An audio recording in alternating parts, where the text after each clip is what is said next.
All right, we're up here at Wagner Vineyards on a beautiful end of April day with John Wagner, the principal and vineyard manager at Wagner Vineyards. John, thanks for coming out.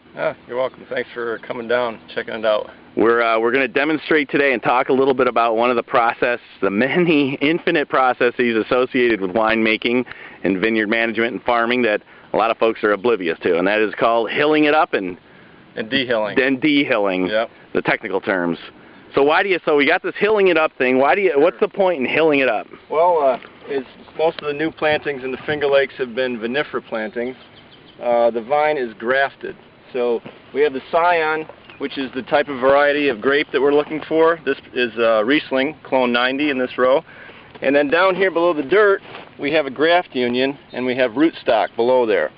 And vinifera is put on grafted roots for many reasons. The rootstock can give us some resistance against certain pathogens that are in the ground, certain diseases.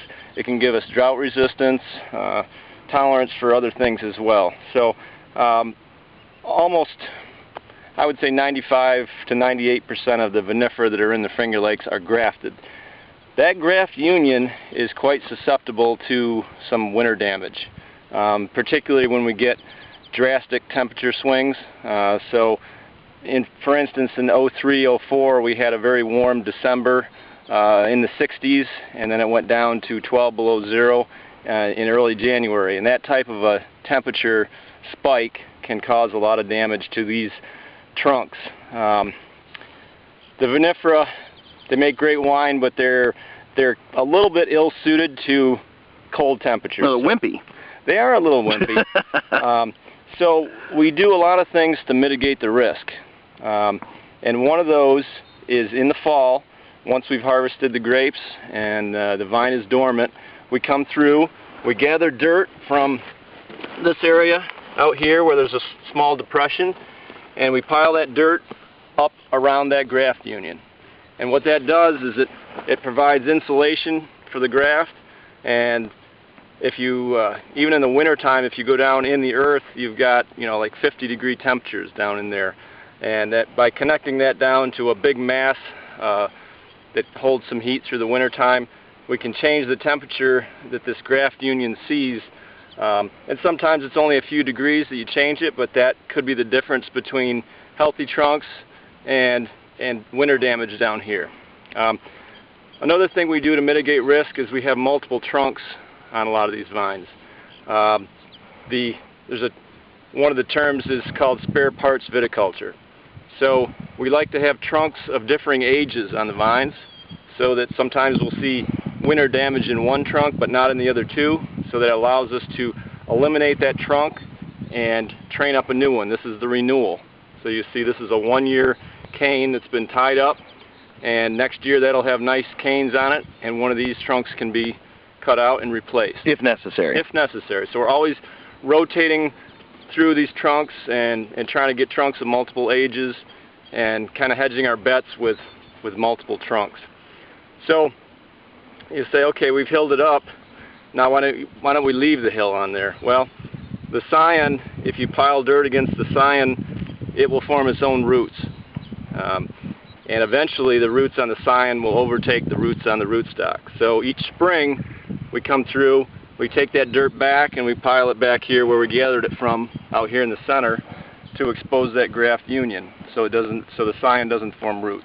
So you got these, as you described earlier, you got these relatively, to use my vernacular, wimpy vines, but they make great grapes, obviously, and so this is a good way to just kind of minimize the potential that you're going to lose vines altogether or have a bad harvest that following year. Right, and there's different winter hardiness depending on variety. And we've kind of been selecting the ones that are well suited for this area. Riesling is obviously great for the area.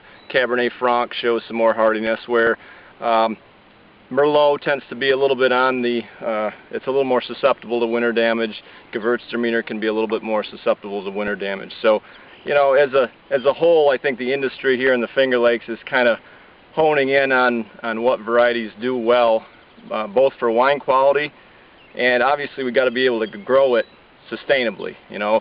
If we come up with a variety that makes great wine and it it dies in the first year out in the vineyard, it's no not point. Practical at all. So, you know, we've really gone in the direction. We've planted a lot of Riesling because we really think that's the future of the Finger Lakes. We can make a good Riesling year in and year out, and we're trying to come up with some processes here so that we can do it efficiently, because some other wine growing regions in the world they don't have to do this. They grow grapes in the desert, and you don't have to hill them up, you don't have to dehill them, you don't have to have multiple trunks. You can just have one 30-year-old trunk. It's cordon trained up on the wire and spur pruned, and it's very easy to farm in those areas. So we're, as we'll see here, the machine that we've come up with to hill and dehill does quite a few acres in a day, and we're trying to always look at ways that we can improve our efficiency in growing these grapes. And this is really, just to use the term to remind viewers out there, this is what it's about, to be trying to raise vines and make wine in a cold climate environment. Yep. And you know, we're constantly looking to increase quality, and we've got to be wary of always accepting the status quo. We're always looking for new technology, new ways to do it without sacrificing quality. And as you can see, we try to get real good uniformity in the vineyard. And when we've got uniform vines, straight rows, we do all our new plantings are laser planted.